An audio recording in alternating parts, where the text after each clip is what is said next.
Sveiki, mėlyjeji. Šiame kanale buvo daug kalbėta apie rūgštį, apie jos naudą sveikatai, apie esminius mitybos ir medžiagų įsisavinimo principus, lėtinių ligų prevenciją. Ir šiandien pasikvietėme Aleksandrą Žarskų tiesiog atsakyti į jūsų klausimus, kurie būdavo užduodami tiek YouTube kanale, tiek rašydavote elektroniniais laiškais. Ir tiesiog noriu pasisveikinti. Sveikas, Aleksandrai.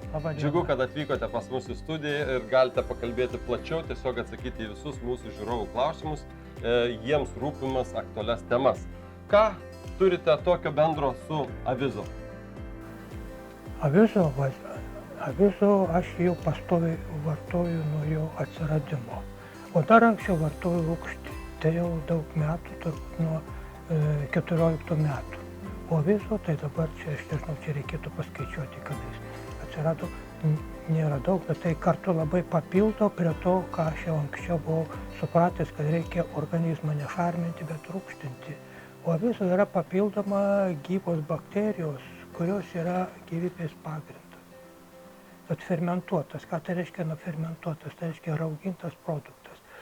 Ir va tai fermentuoja būtent bakterijos. Ir va tai, ką mes, atrodo, patys čia darom, iš tikrųjų tai daro bakterijos, tai yra nematoma gyvybė, yra visos gyvybės pagrindas. Be bakterijų mes praktiškai neišliktume, neišgyventume. Dirvožemis yra pilnas bakterijų ir ten jos perdirba. Va tai yra fermentuoja, perdirba vienas medžiagas į kitas, kurias galima įsisavinti, kurias jau gali įsisavinti augalai. O va šitos bakterijos, kurios yra avizo rauguose, jos perdirba mumise esančias medžiagas, kurių mūsų skrandis, plonasis žarnynas nesuvirškina, jos perdirba, kad mes jau jas galime įsisavinti. Ir iš to mes turime labai daug naudos, be jų tiesiai šviesiai, pasakant, tiesiog mes neišgyventume. Kitas mano toks klausimas būtų, kaip jūs atradote avizoj? Iš kur, spaudoj, sutikot žmonės, kas rekomendavo apskritai ir kaip jūsų gyvenime pasirodė avizo?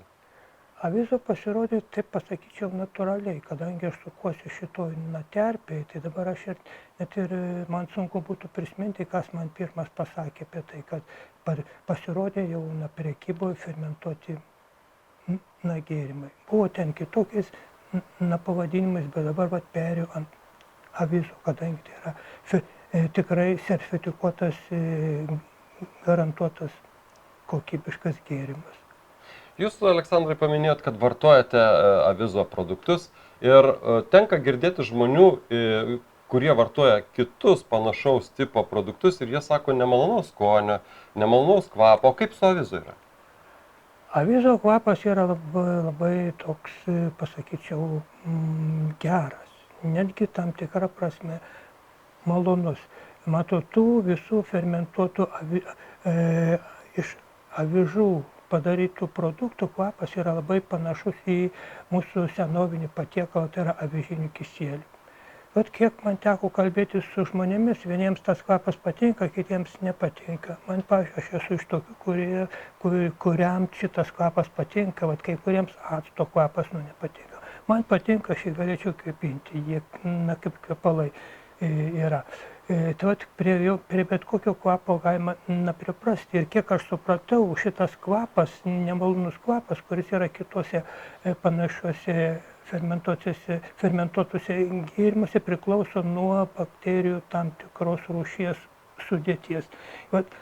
Avizo gamintojai sugebėjo eliminuoti, tai yra išskirti tą bakteriją, kuri savo veiklą skleidžia šitą nemalonų kvapą ir todėl jos kvapas tapo gerokai malonesnis ir todėl praktiškai visiems yra priimtinas. Tada kitas klausimas vėlgi iš mūsų žiūrovų. Yra žmonių, kurie yra jaunesni, vaikai ir sakykime, yra mamos, kurios ruošiasi gimdyti ir panašiai. Ir ar gali, sakykime, nėštumo metu moteris vartoti avizo? Taip, tai labai palankus produktas nėštumo metu. Kodėl? Todėl, kad kai mama tampa nėščia, joje auga nauja gyvybė, ir kiekvienai tos naujos gyvybės ląstelei reikia vandenilio jonų. O bet kokia rūgštis yra vandenilio jonų tiekėjai. Štai kai mamos tampa nėščios, atsiranda tas vadinamas gestacinis, lotyniškai nėštuminis diabetas. Nebuvo, staiga tapo nėščia ir atsiranda tas diabetas. Atsiranda pigmentinis dėmės. Tai reiškia, kad nauja auganti gyvybė iš mamos organizmo įima vandenilio jonus ir jų pradeda trūkti ir kraujas pašarmėja ir atsiranda ir tas nėštumo metu esantis diabetas ir pigmentinės dėmės, kurios paskui pranyksta, kai mama pagimdo ir vėl atsistato pakankamas rūgštingumas. Ir todėl tai kaip prevencinė priemonė nuo bet kokio pykinimo. O jeigu pykina, tai reiškia yra deguonies trūkumas. O deguonies trūksta, kai mūsų kraujyje sumažėja vandenilio jonų, kurie parūgština kraują ir kai kraujas tampa rūgštesnis, hemoglobinas, kuris nešioja deguonį, lengvai atiduoda ląstelėms. Kai kraujas tampa našarmingesnis, tai deguonis stipriai susikabina su hemoglobinu ir sunkiai atiduoda ląstelėms ir kūnui, ypatingai smegenims, pradeda trūkti deguonies ir pirmas deguonies trūkumo požymis yra pykinimas. Ar galima teigti taip? Tarkime, vyrai dažnai pavartoja alkoholio, jiems irgi trūksta deguonies, susiklijuoja eritrocitai ir gaunasi, kad trūksta šito deguonies ir pradeda jos truputėlį pykinti. Ar avizo gali padėti ir šituo klausimu? Avizo ir apskritai rūgštis gali padėti netgi išsivaduoti iš alkoholizmo. Noriu pasakyti, kad ta fermentacija yra gamtos, tai yra bakterijų veikla. Ir jau nuo seno vis įvairios tautos ir to pačiu ir mūsų lietuvių šeimininkės pastebėjo šitą rūgimo vyksmą, ką mes vadiname fermentacija. Ir visur kiekviena kaimo šeimininkė turėjo savo rūgštį. Taip rašo būtent tie, kurie rinko tautosaką. Ir Simonas Daukantas rašo, kad stovėjo Riečka kubilas didesnis ar mažesnis, žemaitiškai skauba putra, rūgšti putra. Ir kiekvienas po valgio ėmė didelį kaušą ir gėrė ant drūtumo. Ir neseniai išgirdau iš vienos pagyvenusios moteriškės tokį teiginį, kaime išnyko rūgštis, pasipylė alkoholikai. Tai rūgštis labai padeda, kaip sakyti, suvaldyti šitą troškulį alkoholį. Alkoholis yra tie patys angliavandeniai, kaip ir cukrus, kaip ir bulvės, kaip ir visa kita. Kai žmogus pradeda vartoti daugiau rūgšties, tas trauka alkoholį išnyksta savaime. Ir šeimininkės žmonos galėtų savo geriantiems vyrams padėti po truputį vis labiau rūgštindami valgį. Ir pažiūrėkite, kaip būna ant pagirių norisi rūgšties, kefyro, raugintų kopūstų. Ta rūgštis reikalinga, kad išeiti iš hipoglikemijos, tai yra žemo cukraus kiekių. Žemas cukraus kiekį pakelia kas cukrus, alkoholis arba rūgštis. Išgeria rūgštis ir cukraus kiekis tampa normalus ir tai šito pagirių sindromas ir žemo cukraus požymis arba hipoglikemijos požymiai yra tie patys, dreba rankos, silpnumas, prakaitas pila, trūksta cukraus ir cukrų pakelia rūgštis. O jisai moteris perka saldumynus, o vyrai ima šnapso. Tai taipogi pakelia cukrų. Išgerk rūgšties, tai tu pašalinsi priežastį. Paimsi cukrus, kai trūksta, ar paimsi alkoholio, tai tu tik tai simptomą pašalinsi ir vėl tas procesas prasidės iš naujo. Ir kai žmonės vartoja daugiau rūgšties, anksčiau kaime buvo ir fermentuota duona, tai yra rauginta duona, tai yra fermentuota. Ir tos rūgšties vartodavo praktiškai beveik su kiekvienu valgiu arba kiekvieną dieną ir to alkoholizmo buvo gerokai mažiau, tai čia, kai matot, labai gera priemonė išvengti, kaip sakant, ištrūkti iš tos priklausomybės, į kurią daugelis esame papuolę. Tai čia iš tos pačios temos išplaukia, kad žmonės, kurie sėdi ilgai prie kompiuterio, jiems irgi dažnai norisi kažką saldaus. Tai jeigu šiek tiek pavartojusi, kad ir skanuko avizo, gausi tą patį efektą, reiškia, dings tas noras, potraukis tam saldumui, kartu ir pasisotinsi. Taip, čia visai teisingai jūs pasakėte. Avizo yra pakankamai rūgštus, jeigu ir jisai gali pakelti būtent cukraus kiekį. Čia būtų galima čia ilgiau apie tai napasakot, bet rūgštis malšina alkį, apetitą.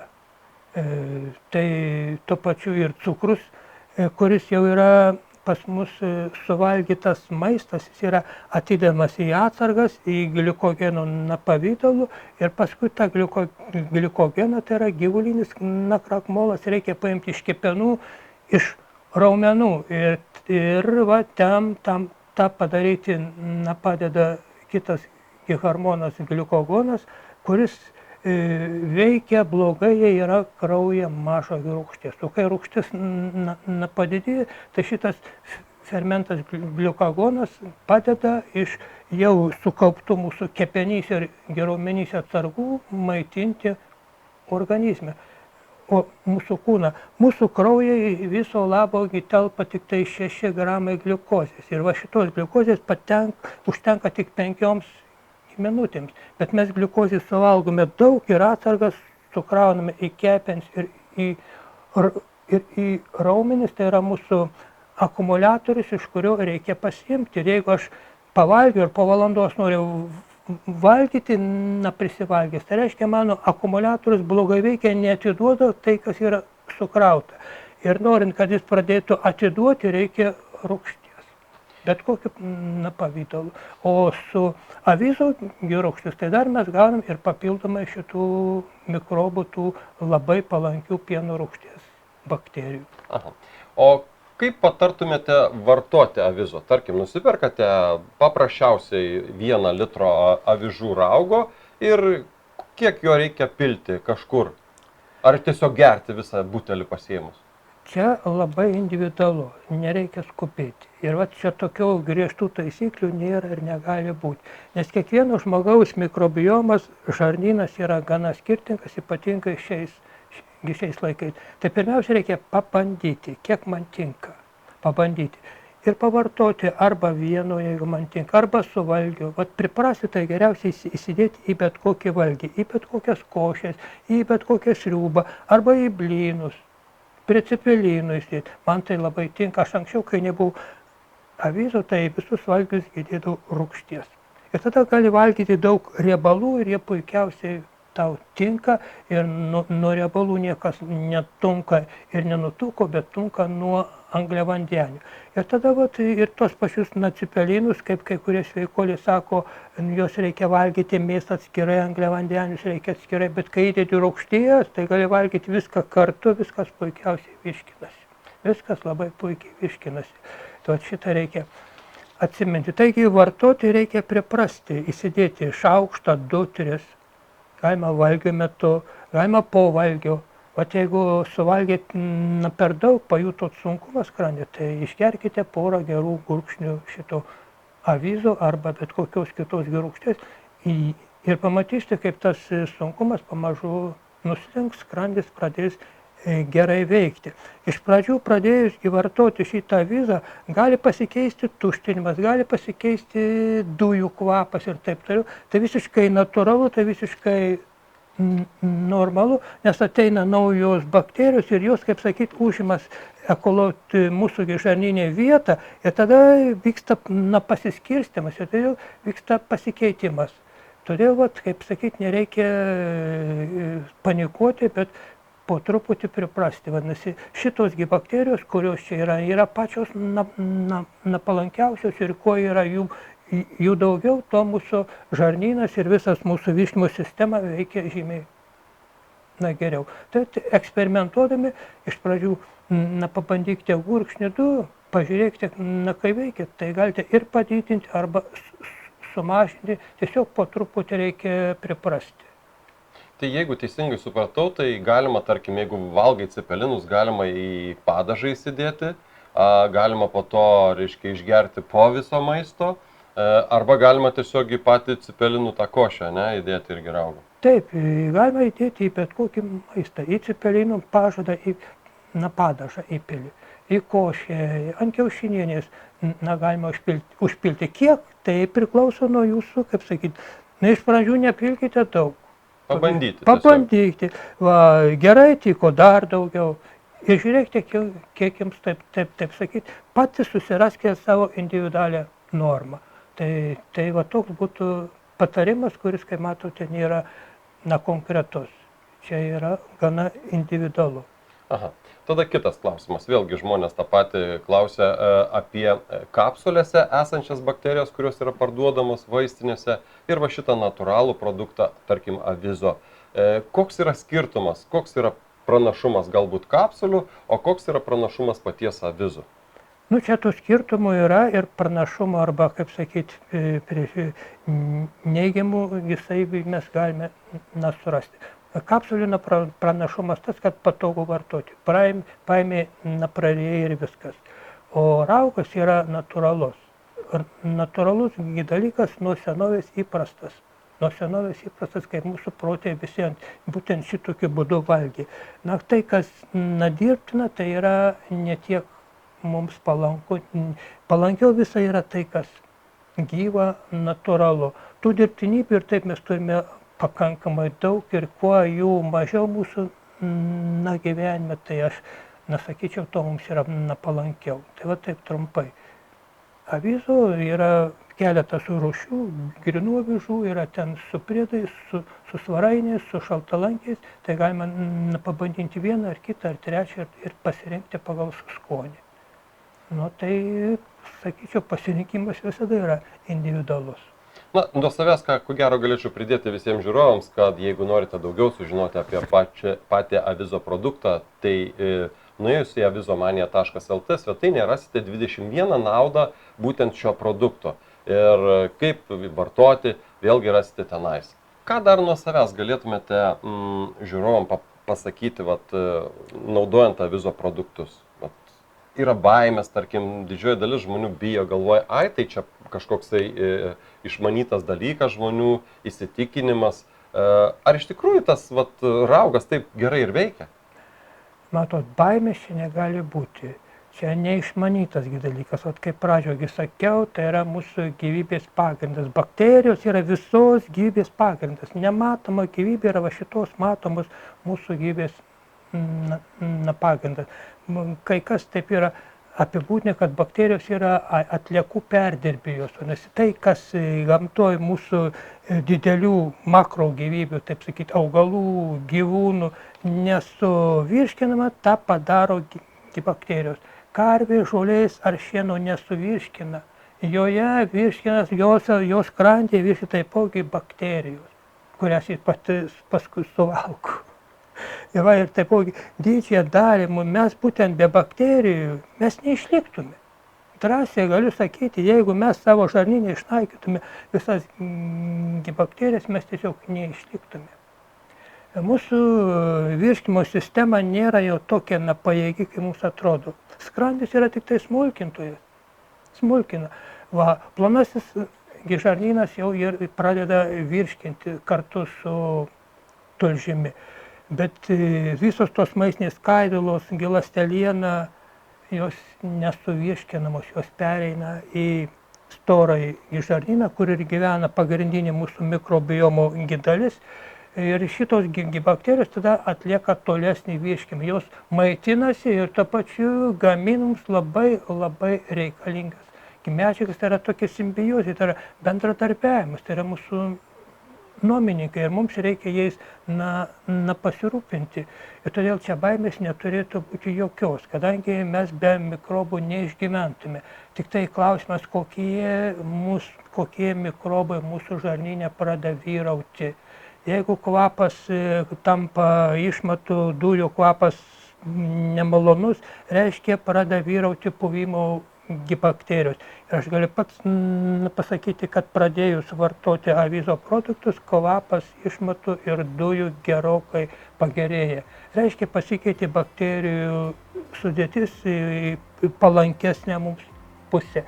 Tų bakterijų mūsų, kaip sakyti, bakterijų balansas pasikeičia į gerąją pusę ir tada mūsų virškinimas pagerėja ir tuo pačiu pagerėja aprūpinimas viso organizmo kuo?